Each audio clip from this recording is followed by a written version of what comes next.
all of my RC cars are broken, and we're gonna fix them using all of this. Our first patient is the awesome new V4 Vortex. This one should be a pretty straightforward repair. We've just got a shock that we snap the top off of. Though this will be a great opportunity for me to show you how these shocks come apart, as they're definitely different from pretty much everything else on the market.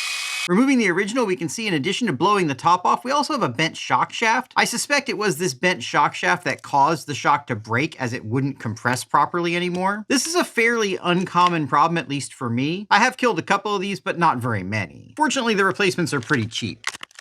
Oh, I thought we were gonna have to fill these with fluid, but nope, they already come pre-filled. Well, let's go ahead and take it apart anyway. Unlike the previous versions that had the tool built into the bottom, you actually need to use the special tool to get these apart. That's what these two little pieces on this multi-tool are for. Just take this one, put it in there, and you can unscrew the bottom. The top doesn't actually come apart. When we get that off, we can see we have the piston, a buffer, and then the fluid in here. The way these bleed is actually through a notch that's cut all the way in the threads. So what you do is once you get it filled up, screw it down most of the way. You can still see that notch right there. Then push the piston all the way in, then finish closing it up. It's almost impossible to keep all of the air out of these, but honestly, in a basher, it doesn't really matter. A little bit of air probably isn't gonna hurt anything. I mean, just use the tool and close it right back up again. And always make sure you compare the new shock to the old shock before putting it back in. You can see we have one spacer on the old shock, but two spacers on the new shock. We'll go ahead and pull this extra one off. And then not installed is this little spring perch, so we'll pop that on there, put the spring on, and we'll get this installed. While we're here, we're gonna go ahead and pull off this ESC and put the original one back on. There were some people that were definitely less than thrilled about the new 2-in-1 ESC. However, I suspect most people who are buying these cars will never end up swapping out any of their electronics, which is probably why we have this 2-in-1 ESC. It saves Horizon money and doesn't affect most of their target demographic. Let me just tidy up this wiring and we'll take this thing out for a test drive. Before we do that though, I want to mention, don't just throw away your old parts. This is junk, right? But not quite. We've got a good lower shock eye. We can take this off of here. I'm not going to trust any of these body parts because they've taken quite a bit of abuse and might end up leaking, but I will take this spring perch and this spacer off. It's always good to make sure you check your parts to see if there's anything good on them before you toss them. And that's one done. Of course, no repair is complete without a test drive.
Next up, we've got the awesome Relarlo rally car. This one's gonna be pretty simple. We just knock this taillight out. I need to take this rear wing off and get it mounted back up. We might need to add some washers. While I'm taking this wing off, why don't we make things a little bit more interesting and do a giveaway? Go ahead and watch this whole video, and at the end, leave a comment letting me know what your 3 favorite cars are from the video. I'm gonna pick one of those comments at random and send you a brand new RC car. All right, let's get this wing off of here. As we can see, this hole is fine, but this hole's a little bit stretched out, so let me see if I can find a couple of washers that'll make this a bit more secure. I suspect most people won't have this problem with their Relarlo rally car. If you missed the video on this, I was jumping it off the big ramp, and that's probably not recommended. There we go, now we just need to put the wing back on. The other main thing I want to do to this is switch it back over to the original battery box configuration so we can run the stock battery. This car, along with the Omni Terminator, gives you 2 different options for battery mounting, as well as multiple ESC mounting options, though this one goes a little bit further and gives you an actual mounting plate. Speaking of mounting plates, the double-sided tape Relarlo is currently using is a little bit better than their old stuff, but it still did fail, so you might want to take your ESC and remount it before you start bashing. Speaking of which, I'm going to go ahead and get this ESC mounted up. Let's take this thing for a quick rip, and when we come back, we've got something much bigger to work on.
Next up, we're going to be upgrading this awesome 30 degrees north buggy to V2. We've got a new wing, some revised front shocks, a new spur gear with mount, some new shock towers, and most importantly, a full wide arm kit. First, we're going to start in the rear. This should come apart like any normal basher, just a lot bigger. I got all these parts from Fearless RC. They've got the buggy as well as the upgrade kit if you need it. The V2 kit from Fearless RC does come with wider arms, but I went even wider. It's been a while since I bought them, but I think I'm using the arms off their short course truck. As you can see here, the new arm's quite a bit wider than the stock one. I'm really excited to see how that's going to affect handling. But before we put that in, we need to swap out this shock tower. This upgrade kit definitely changes a lot of the geometry of the truck, and I'm really curious to see how it's going to handle when it's all done. And the first thing we're going to do is swap over these big shocks. The V2 kit also comes with softer springs. I think we're going to stick with the stiffer ones though, since the longer arms are going to give more mechanical advantage. I think these stiffer ones might be appropriate.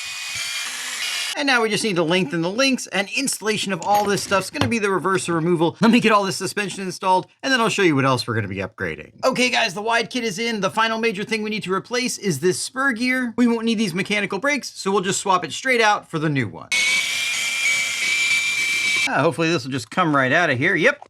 Next thing we need to do is install this big beefy 2028 800 kV motor. I've got an equally beefy mount for it, and that'll take the place of the gas engine. And now for the Mod 1.5 pinion gear, I chose a 20-tooth gear. I think that'll be just about right based on the kV of the motor, the voltage we're going to apply, and the speed the original engine worked at. And now for the finishing touch.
For something a little bit more simple, this Team Corrali Synchro 4 just needs an arm replaced, but we've got something interesting to discuss while we do it. I've had a few reports from the new Kagama 4 where people are having CVD issues.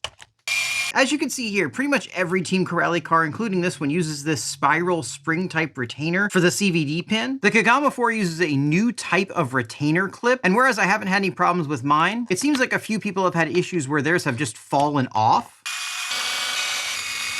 I did speak to Team Corrali and they said whereas it doesn't appear to be a widespread issue, it is something that they're aware of. If you do have any problems with yours, just contact them and they'll take care of you under warranty. As you can see, this arm is pretty trashed. Again though, Jenny's to the rescue. For just a little bit more than what I would have paid for the single arm, I got an entire arm set including links. I wouldn't worry too much about the CVD issue. I've only heard of a few instances of people having problems. So again, it doesn't seem like it's actually a widespread situation, but it is something that's worth being aware of. Oh, and by the way, if you're wondering what car I'm going to be giving away, make sure you stay tuned because I'll let you know that in just a little bit. I'll give you a hint though, if you watched my last video, you might have a decent idea. All right, let me get this tire put back on here, and you know we need to take this thing for a test drive.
Next up's my XRT. Now, we can't take the body off this thing because I've got some super secret testing going on inside. Make sure you get subscribed if you want to see that, but we don't need to take the body off for what we're going to be doing. And that's testing these brand new Proline Trencher 5.7s. These things are similar in size to my beloved MX43s. They've got the same tread profile, but they are going to be a lot lighter, which should be easier on the drivetrain. How much lighter are they? Well, the single MX43 comes in at 2 pounds, 3 ounces. With the adapter, this thing's going to come in at about 1 pound, 12 ounces. That means for a set of 4 of these things, you're going to be saving almost 2 pounds, and that's unsprung rotating mass, which should really help protect the drivetrain. Now, is this thing going to be any good? Let's go get these installed on the car and find out.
Now let's shift gears, and I mean literally. Because some big dummy put 7.4 volts to all these shift servos and blew 3 of them up. By the way, if you haven't seen my second FPV video, where I set up the other FCX10 to do night crawling, you might want to check that out when you're done here. This should be a pretty easy swap out, but keep in mind that the servos FMS is using aren't really standard servos. So if you blow one of these, you're probably going to be getting it from them. Just make sure we've got this new servo in the right position. And that is with the locker off on this one, which the old servo's already in. And then I'm just going to switch this servo horn over really carefully so I don't lose its position. And we'll just screw this thing back in. By the way, that giveaway is only going to be available if you're subscribed, so make sure you get subscribed. It's free to do anyway, and we've got some really cool stuff coming up soon that you're not going to want to miss. And there we go. She's fixed. This other one's going to be the exact same thing. I'm not going to bore you with that. Let me get that done, and I'll see you outside.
Next up was going to be the brand new Traxxas Minimax. We have some repairs we need to do to it, but unfortunately, the parts haven't arrived yet. So instead, we'll work on getting the Arma EXV V2 ready to sell. While we're doing this, I do want to talk about the Minimax. There's been quite a bit of controversy surrounding the Minimax since its release, and at least a little bit of that's my fault. I released a less than stellar review of it, and I did so after putting it on 3S and having it break pretty much immediately. I'm not really going to get into whether or not I think you should put 3S on it or whether or not I think it should be able to handle 3S. What I will say, though, is that for the price and the way that the truck is marketed, I feel like you should be getting a premium mini basher when you buy the Minimax. In my experience, and I do want to stress, it is just my experience, not anybody else's, but in my experience, you're just not getting a premium mini basher experience.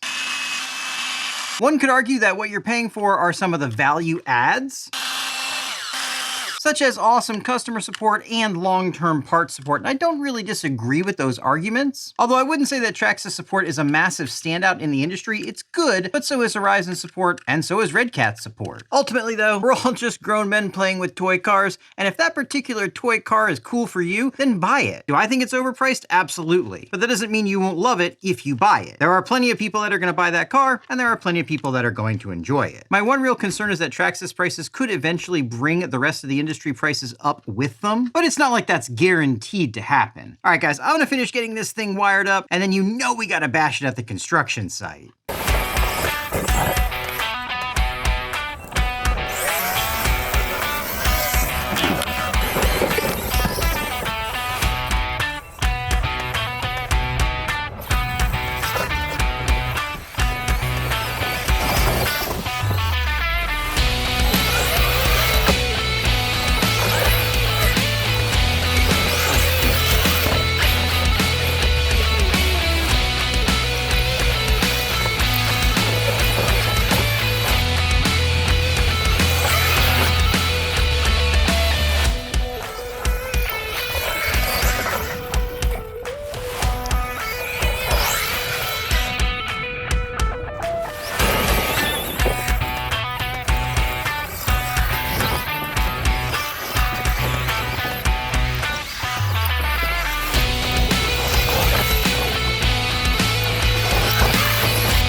Next up on the bench, we have a pretty simple one. We just need to put the tires on this little brand new Relarlo monster truggy. This thing's actually pretty cool. It's brushless, comes with a battery, has metal shocks, an all-steel drivetrain, and overall is a pretty neat little truck. The best part about this truck is one of you guys will win it. All you have to do is follow the instructions I gave earlier in the video, make sure you're subscribed, and I'll be picking a winner really soon. This truck is brand new, though I did very briefly use the wheels and tires on another project. If you didn't see the video where I took a Typhon Grom and turned it into a Creighton Grom, make sure you check that out. It came out pretty awesome. That being said, this little thing looks awesome too, and I can't wait for one of you guys to get it and let me know how you like it. Our last patient today is the awesome new V6 6S Arma Creighton. Arma made a bunch of improvements to this platform in the V6 version, and we made a bunch of upgrades to it in a previous video, but what neither Arma nor I upgraded are these arms, because unfortunately there really aren't very many upgrade options for the arms, and these arms are still the main weak point of the platform.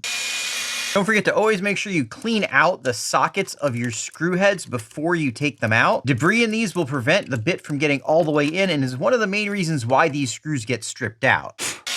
One thing I really love about this new V6 platform is this rear skid plate. The back of these chassis get chewed up pretty quickly, and this rear skid plate is a fantastic sacrificial part that I think you should probably get for your Creighton even if you don't have the V6. It is unfortunate that we haven't seen an updated arm yet. Fortunately, these arms are fairly easy to change out. I suspect we haven't seen an updated design yet, primarily because if they update the arms to be stronger, they're gonna have to update everything around them to be stronger as well, because otherwise you're just gonna be breaking the next thing up the line, and that's gonna require a lot of new parts. As you can see here, the arm just ripped right off the pin. I did go ahead and get RPM arms to replace it, though I haven't really had any better luck with these. All right, guys, she's all back together. Let's see if we can make this the first car in the next repairathon by taking it off the big ramp. All right, guys, don't forget to enter the giveaway. Let's bash.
see you in the next repair-a-thon.